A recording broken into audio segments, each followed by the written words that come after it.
प्यारे बच्चों। तो कैसे हैं छोटे छोटे बच्चे? बेटा पिछली एक्सरसाइज में हमने बड़े अच्छे अच्छे क्वेश्चन डिस्कस किए थे और एलसीएम एचसीएफ वाले क्वेश्चन थे ये सब। अब हम नई एक्सरसाइज डिस्कस करने वाले हैं। एक्चुअली आज हम चैप्टर ही डिस्कस करने वाले हैं। इस चैप्टर से सबसे पहले अगर कोई क्वेश्चन आएगा, तो अगर मैं कहूं कि यही क्वेश्चन आता है बोर्ड एग्जाम में, तो ये कोई हाइपरबोलिक बात नहीं है मेरी, बिल्कुल आती है। यही क्वेश्चन आपको बोर्ड एग्जाम में मिलेगा। आप प्रीवियस ईयर के पेपर्स उठा के देखें, लगभग हर बार आ जाता है। तो बहुत ही प्यारे तरीके से हम इस एक्सरसाइज को डिस्कस करेंगे। एक बार क्वेश्चन पढ़ लो बेटा। वैसे तो थ्योरेटिकल क्वेश्चन है, लेकिन मैं इतने बेहतरीन लॉजिक से आपको सिखाने का प्रयास करूंगा कि बिल्कुल जैसे कि आपके दिमाग तक पहुंच सके। Under root 5, prove that under root 5 is irrational number. Irrational है ये तो, क्यों क्यों रीजन बताओ। रेशनल नंबर की डेफिनेशन याद है? The number that can be expressed as p upon q, where p and q both are integers but denominator will never be equal to 0। याद आया? अंडर रूट 5 को कैसे लिख सकते हैं? Under root 5 upon 1। डिनोमिनेटर तो हो गया बेटा integer, but under root 5 is not an integer. तो कैसे करेंगे इसको हम बाय कंट्राडिक्शन मेथड करेंगे, विरोधाभास विधि। बिल्कुल उल्टा मान लेते हैं बेटा। एक एक लाइन थ्योरी की बहुत प्यार से समझाने वाला हूं। आओ कि सर हम भी बहुत प्यार से समझने वाले हैं। इसका रेसिप्रोकल मान लो। हमने लिखा let under root of 5 is rational number. ये मान लिया बेटा। बहुत ध्यान से समझेंगे, बहुत ध्यान से। हमने क्या कंसीडर कर लिया है? Under root 5 is a rational number. ठीक है बच्चों। फिर जब आपने कंसीडर कर ही लिया इसे रेशनल नंबर, तो फिर इसे p अपॉन क्यू की फॉर्म में लिखेंगे। Therefore under root of 5 can be expressed as p upon Q a upon b। बात वही है बेटा। इसको इक्वेशन नंबर फर्स्ट कंसीडर कर लो। अब ये a और b क्या होंगे? इंटीजर्स होंगे। डिनोमिनेटर 0 के इक्वल नहीं होगा। वही जब रेशनल नंबर मानेंगे हम लिखेंगे where a and b are integers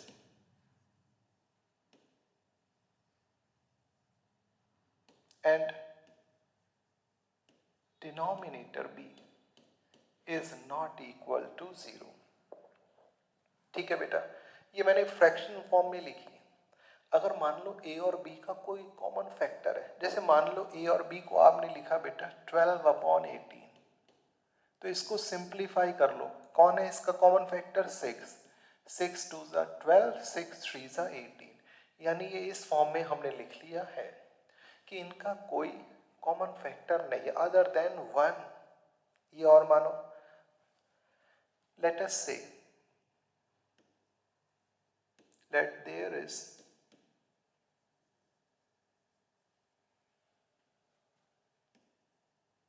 no common factor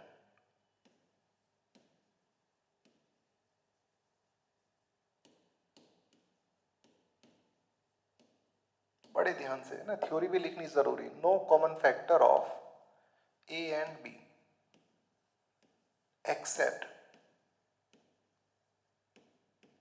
1। कि सर इसको हम सीधे सीधे ये भी तो लिख सकते थे, ए एंड बी आर को प्राइम नंबर्स। लिख सकते हैं, लाइन छोटी हो जाए। को प्राइम नंबर्स यानी ऐसे नंबर जिनका केवल एक ही कॉमन फैक्टर होता है, वो कौन? 1। आप यहाँ क्या भी लिख सकते हैं, लेट अस से ए एंड बी आर को प्राइम नंबर्स। ठीक है बच्चा, बढ़िया रहेगा वो भी। अब हम देखते हैं कैसे प्रूव करें। आओ, हमारे पास जो इक्वेशन नंबर फर्स्ट है उसका मैं स्क्वायर कर रहा हूँ। क्यों कर रहा हूँ ये अभी सिखाऊंगा।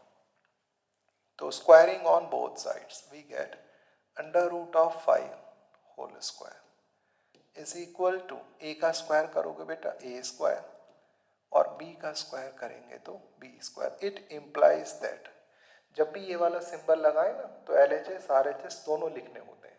कभी आप सिर्फ एक साइड लिख दो।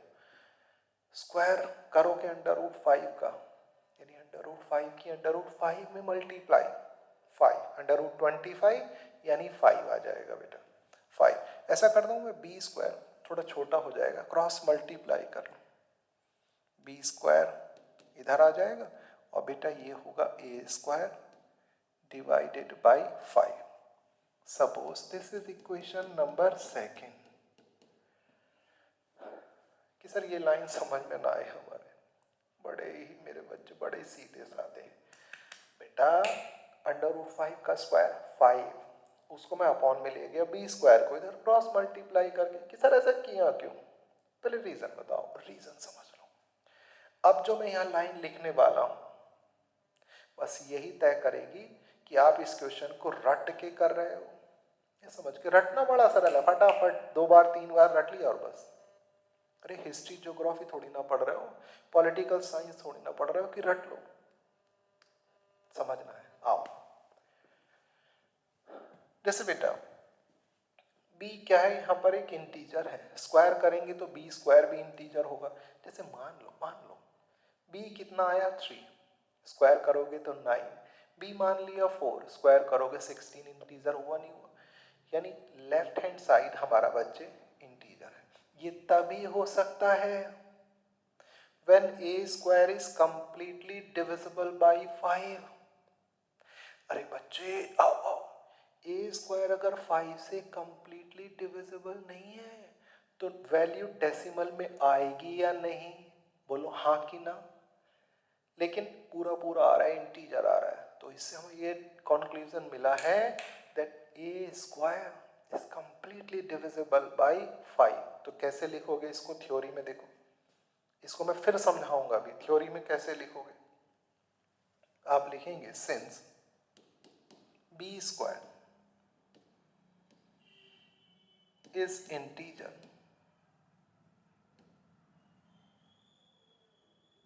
सो देयरफॉर जो भी लिखें आप a स्क्वायर इज कंप्लीटली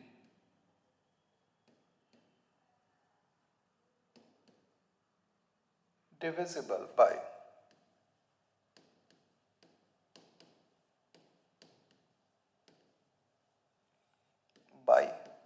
5। अगर 5 से ये पूरा पूरा डिविजिबल नहीं होता बच्चों तो वैल्यू डेसिमल में आती लेकिन नहीं आ रही है। b इंटीजर है स्क्वायर भी इंटीजर पूरा पूरा 100% 5 से पूरा पूरा कैंसिल है तो a भी 5 से डिविजिबल होगा।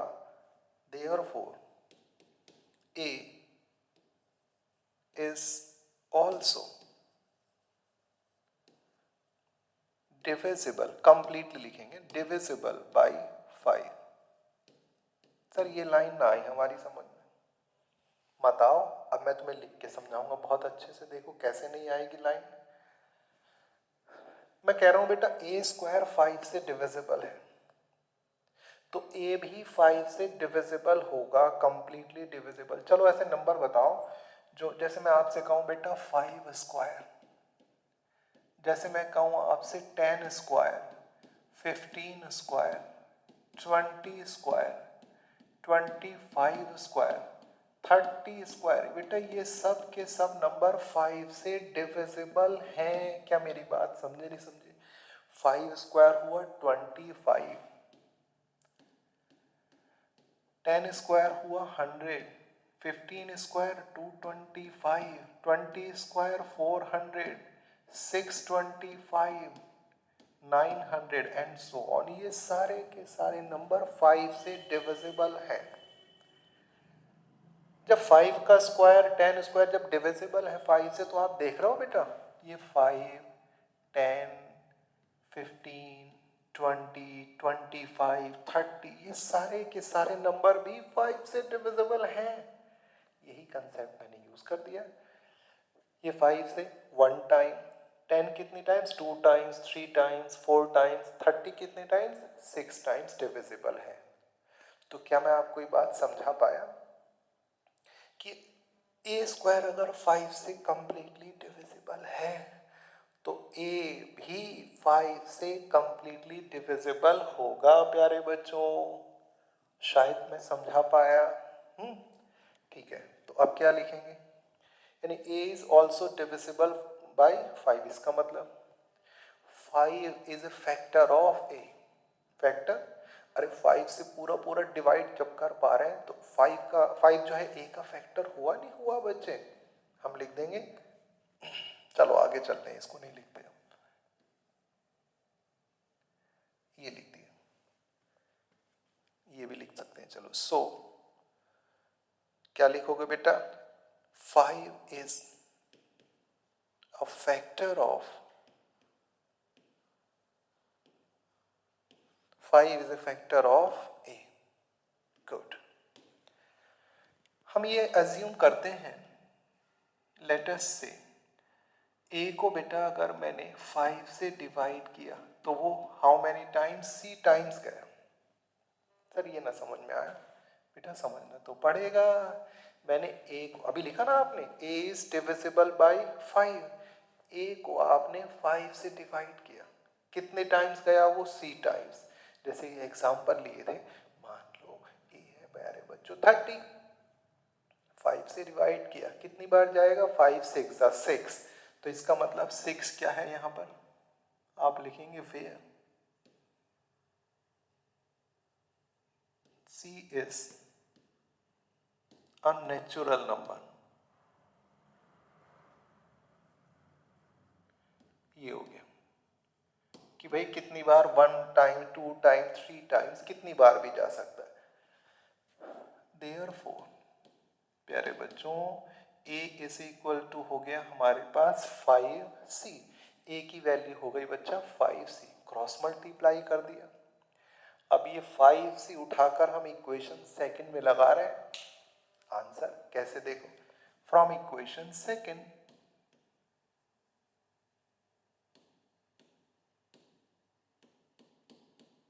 आइए, कितना है आपके पास, we get b square is equal to a square upon 5, यही इक्वल का साइन लगाया।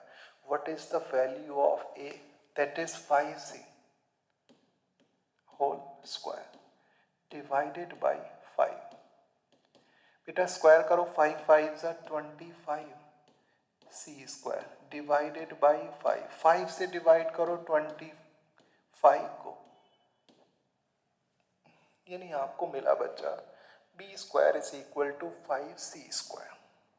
बहुत इजीली सिंप्लीफाई किया, 5 को अपॉन में ले जाओ क्रॉस मल्टीप्लाई करके, b square upon 5 is equal to c square. c natural number है, स्क्वायर करोगे नेचुरल नंबर का वो भी नेचुरल नंबर, इट मींस 5 से जब मैंने b स्क्वायर को डिवाइड किया, इंटीजर पूरा पूरा आ रहा है, फिर यही आ गया, यानी b square is completely divisible by 5। हम लिखेंगे since c square is, integer लिख सकते हो, नेचुरल नंबर, इसलिए लिखा मैंने क्योंकि ये पॉजिटिव आएगा बेटा हमेशा, c square is natural number, square of natural number is always natural. So कौन बेटा बताओ भाई, बी स्क्वायर को 5 से डिवाइड किया, सेम यही प्रोसीजर, जब बी स्क्वायर को 5 से डिवाइड कर रहा हो पूरा पूरा डिविजिबल है, so b square is completely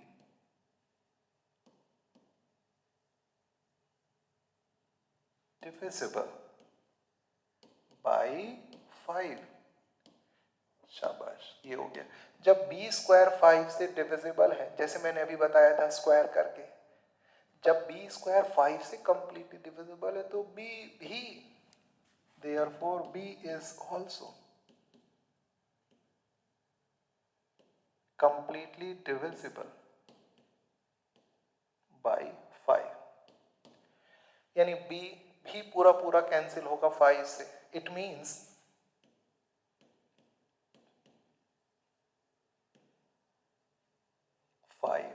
is a factor of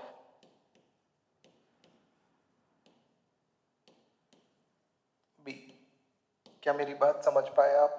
जैसे यहां लिखा था बी स्क्वायर ए स्क्वायर कंप्लीटली डिविजिबल था 5 से, तो ए भी 5 से डिविजिबल हुआ. It means 5 is a factor of a. और यहां से आ गया 5 is also the factor of b. यानी कि हमने जो माना था बेटा, आ जाओ शुरू में, let there is no common factor of a and b other than 1 except 1. मगर यहाँ तो कुछ उल्टा ही आ रहा है बाल को. क्या? 5 b का भी फैक्टर है, a का भी. हम लिखेंगे hence 5 is a common factor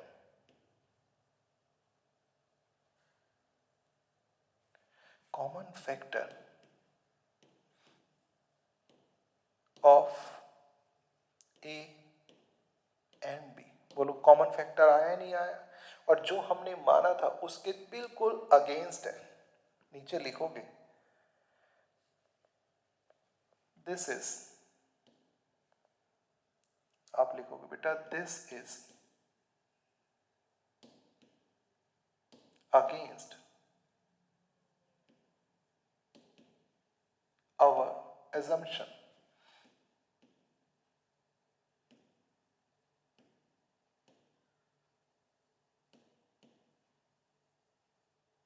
भाई जब हमारे assumption के अगेंस्ट आ रहा है, इसका मतलब हमने जो assume किया था वो गलत कर लिया था. So our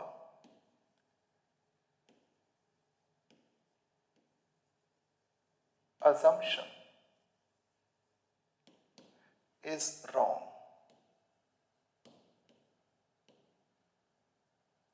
अब माना क्या था आपने? एज्यूम किया था कि सबसे पहली लाइन √5 इज रेशनल, वही गलत मान लिया था.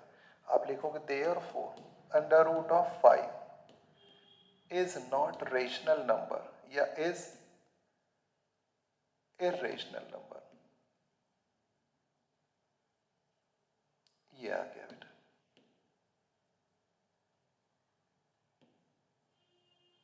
इतनी सी थ्योरी थी ये. इतनी सी तो नहीं है सारी, तो बहुत सारी हो गई बेटा. जब मैक्सिमम मार्क्स का क्वेश्चन आएगा तो कुछ तो आपको लिखना पड़ेगा. ठीक है, दिखाई दे रहा है पूरा? इसका स्क्रीनशॉट ले लें आप. आपको एज इट इज थ्योरी लिखनी पड़ेगी, थोड़ा बहुत इधर उधर हो जाएगा. बस एक बात समझनी थी कि सर ये B square is equal to आया है ए स्क्वायर अपॉन 5. जैसे कोई नंबर लिया आपने, जैसे मैंने कहा कि मान लीजिए 35. कितना लिया है बेटा? 35 स्क्वायर. अगर मैं इसको 5 से डिवाइड करूं, वैसे 35 स्क्वायर आएगा कितना? 5 5 25. 3 से ठीक बड़ा एक 4, 3 4 12. अगर मैं इसको 5 से डिवाइड करूं, डिवाइड होगा. डिविजिबिलिटी रूल ऑफ 5 क्या है? लास्ट में अगर नंबर के 5 या 0 है तो वो डिविजिबल होगा. तो ये डिविजिबल है, तो क्या ये नंबर 35 भी 5 से डिविजिबल है? जी हाँ, 100% डिविजिबल है, क्योंकि लास्ट में इसके भी 5 है. बस इसी कंसेप्ट को ध्यान रखना है बेटा. ए स्क्वायर 5 से पूरा पूरा डिविजिबल है, तो ए भी डिविजिबल हो गया, यानी ए का फैक्टर हो गया बेटा 5. इसी तरह से हमने बी का भी फैक्टर ला दिया है. ठीक, स्क्रीनशॉट ले लो बेटा. चलो नेक्स्ट क्वेश्चन देखते हैं. अब तो बहुत इजी है. Prove that 3 plus 2 under root of 5 is irrational. इसको बिल्कुल उस तरह नहीं करेंगे जैसे अभी किया है कि और लंबे चौड़े मेथड से. इसको हम बहुत इजीली करेंगे बाय कंट्राडिक्शन. उल्टा मान के हमने लिखा लेट. बहुत ध्यान से, 3 plus 2 under root of 5 is irrational.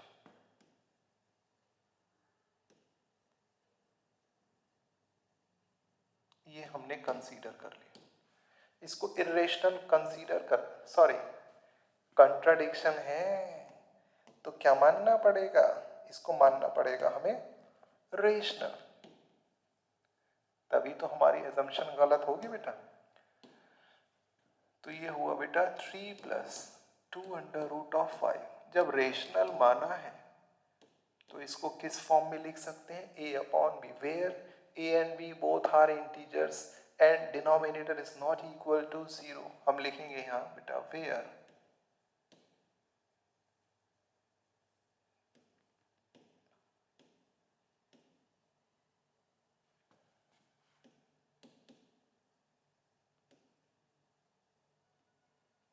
integers and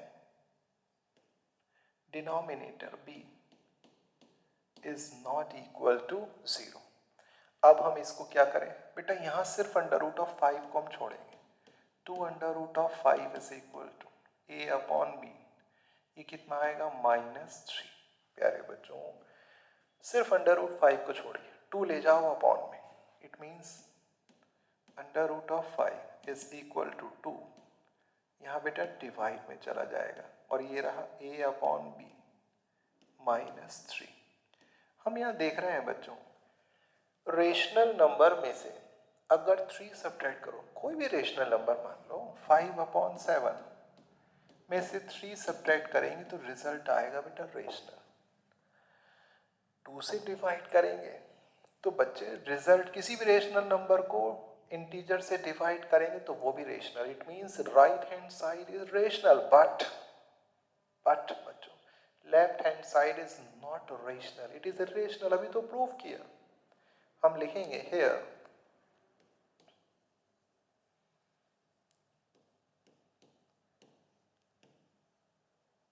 LHS is irrational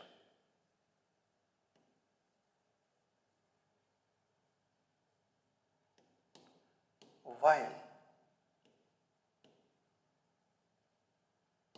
RHS is rational. Is that possible? Is any rational number can be equal to irrational number? It is just impossible, next to impossible. Rational number can never be equal to irrational. Therefore, इसका मतलब क्या हुआ? That is quite impossible. Here ये लिखा हमने. So ये आप लिख देंगे, हाँ सीधे सीधे, it is completely impossible.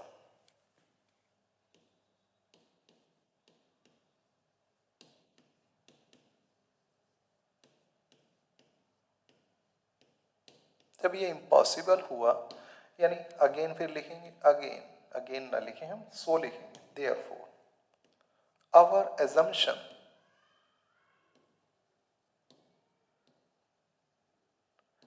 is wrong. And what is our assumption? Our assumption was 3 plus 2√5 is rational. Therefore, it is not a rational number. Again, it is an irrational number. Therefore, just a minute. Therefore, 3 plus 2√5 is irrational number.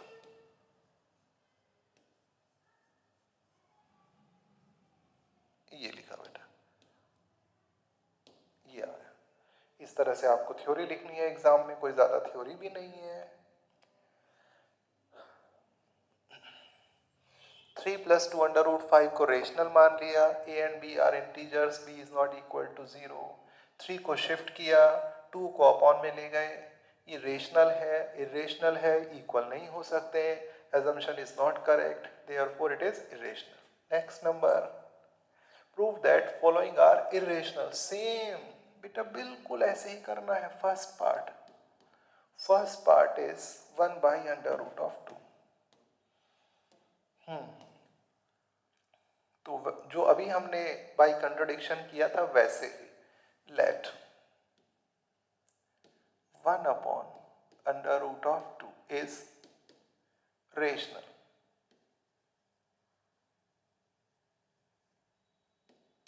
Number. तो consider कर लेते हैं बच्चा 1/√2 is equal to a/b। Theory क्या लिखोगे यहाँ पर? वही सर जो अभी लिखी थी। a and b both are integers but denominator b is not equal to 0। इसका रेसिप्रोकल करो LHS का, कितना मिलेगा? √2। इसका भी रेसिप्रोकल कर लो, b/a। फिर वही theory, LHS is irrational number while RHS is a rational number। अरे किसी रेशनल नंबर का रेसिप्रोकल 5/7 का रेसिप्रोकल 7/5 है तो रेशनल। तो रेशनल नंबर कभी भी इरेशनल नंबर के इक्वल नहीं हो सकती। एजम्पशन इनका इनकरेक्ट हो जाएगी, जैसे पहली थ्योरी थी। ठीक है बेटा, ऐसे ही आप सेकंड पार्ट करेंगे और ऐसे ही थर्ड पार्ट भी आप ही करेंगे। क्या लिखा जाएगा? 6 + √2 इज इक्वल टू 6 को इधर ले जाएंगे। सेम थ्योरी बेटा, है ना? इजी से क्वेश्चंस नहीं। अरे ये तो फिर वही आ गया, अभी जो हमने लास्ट क्लास में किया था। क्वेश्चन है consider the number 4n where n is a natural number, check whether there is a value of n for which 4n ends with the digit 0। मैं अगर इसको हल्का सा सॉल्व करूं बेटा, 4n की वैल्यू 1 तो कितना आया? 4। 4n की वैल्यू, अगला नेचुरल नंबर 2 16। 4 3 बेटा 64। 4 बेटा 256। देख रहे हैं, एक साइकिल सा बन गया है। पहले 4 आया यूनिट डिजिट, फिर 6 आया, 4 आया, 6 आया। यानी अगर 4 की पावर बेटा ऑड नंबर है तो 4 आ रहा है, इवन नंबर है 6, इवन नंबर आया फिर 6, ऑड नंबर आया पावर में तो 4, कहीं भी 0 आ ही नहीं रहा। तो आप इसकी थ्योरी बिल्कुल वैसे ही लिखेंगे जैसे मैंने 6n वाला करवाया था, आपको कराया था ना। तो कैसे करोगे बताओ फिर इसको? अच्छा, ये तो एग्जाम्पल में आ गया है, बहुत इजी सा एग्जाम्पल है, आप लोग घर से कर लेना। वैसे भी थ्योरी दे रखी है NCERT में, है ना बेटा? कैसे बताओ? अच्छा कैसे करोगे? आप लिखोगे बच्चा 4n is equal to 4 can be written as 2 into 2 raised to power n।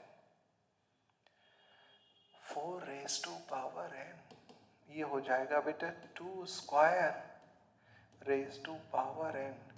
4 raised to power n, ये हुआ बेटा पावर्स की मल्टीप्लाई कर दो, 2 raised to power 2n। यानी हम देख रहे हैं बच्चा, अगर 4 raised to power n को फैक्टराइज करेंगे तो सिर्फ और सिर्फ उसमें कौन प्रेजेंट है? 2, जबकि कौन भी होना चाहिए उसका फैक्टर 5। कोई नंबर अगर 0 पर एंड हो रही है तो 5 जरूर होना चाहिए। बाकी थ्योरी आप जो मैंने एक्सरसाइज में कराया था वहां से देखेंगे बेटा, ठीक है?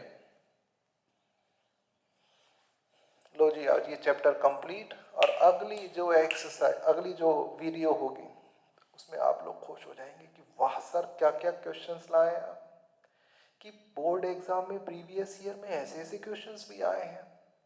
तब आपकी आंखें खुल जाएंगी कि सर NCERT तो हलवा है। यकीन मानिए है हलवा, बहुत इजी, बहुत ही कंसाइज कर दिए हैं इन्होंने NCERT। पता नहीं क्यों, बच्चों से क्या दुश्मनी है? खूब लंबा चौड़ा सिलेबस होना चाहिए था। अच्छा सर, हमारे खिलाफ बातें कर रहे हैं आप, है ना बेटा? Homework, find the LCM and HCF मैं नहीं कराऊंगा, पढ़ाऊंगा भी नहीं। 96 and 404 by prime factorization method नहीं कर रहे, ये भी बहुत इजी है। Find the HCF and LCM of 672 and 120 using the prime factorization method। Example 4, very easy, नहीं करेंगे। Prove that, इस बार कह रहे हैं prove that √3 is irrational number। Sir जहां 5 लिखा था ना, जहां पे 5 लिखा था वहां हर जगह कितना कितना कर दोगे? 3 3 3 कर दोगे? अरे कर दोगे ना? हाँ सर कर देंगे, हर जगह 3 3 3, बिल्कुल वही कंसेप्ट चलेगा ना बेटा। हमारे बच्चे तो बहुत अच्छे हैं, राजा बाबू हैं। हाँ, हम नहीं है राजा बाबू। ठीक, नेक्स्ट एग्जाम्पल बेटा, नेक्स्ट है 5 माइनस अंडर रूट ऑफ 3। अभी तो कराए हैं, इसको फटाफट क्या कंसीडर कर लेंगे आप, 5 माइनस, वही theory, minus under root of 3 is equal to, shift कर लोगे RHS में, 5 हो जाएगा नेगेटिव, माइनस का इलाज करो, पूरी इक्वेशन को माइनस से मल्टीप्लाई, तो ये होगा बेटा अंडर रूट ऑफ 3। यहां करेंगे तो माइनस a अपॉन बी, यहां मल्टीप्लाई करेंगे माइनस माइनस प्लस, ये आ गया बेटा। तो RHS तो हो जाएगा हमारा क्या, rational number, LHS under root 3 ये है इरेशनल नंबर। वही थ्योरी, सेम थ्योरी नहीं कराऊंगा, लो जी चैप्टर कंप्लीट, 2 वीडियो में हमारा चैप्टर कंप्लीट हो गया। अब अगली वीडियो जो होगी उसमें भी बहुत अच्छे अच्छे क्वेश्चंस होंगे। ठीक है, उम्मीद है आपको मेरे ये मेथड क्वेश्चन जो है पसंद आए होंगे, और अगर फिर भी कोई दिक्कत है तो आप मुझे ना मैसेज भी कर सकते हैं या मुझे कॉल भी कर सकते हैं। मेरा नंबर है बेटा 8057778004। नॉर्मली कोई यूट्यूबर, कोई टीचर ना अपने नंबर शेयर नहीं करता है कि कहीं बच्चे परेशान करना ना शुरू कर दे, इतने सारे क्वेश्चंस हो जा रहे। कोई नहीं, फैमिली है आप मेरे, ठीक है। मैं पिछले 26 वर्षों से 26 ईयर 2000 से सन 2000 से पढ़ा रहा हूँ, ठीक है। तो आप लोग मेरे बच्चे जो हो मेरी फैमिली ही है। आप मुझसे पूछें कि सर ये चीज़ नहीं आ रही है, ये चीज़ नहीं आ रही है, किसी ना किसी तरह मैं उसको समझा ही दूंगा। ठीक, मिलते हैं बड़ी ही लाजवाब, बड़ी बेहतरीन वीडियो में अगली बार। तब तक के लिए जय हिंद बच्चों।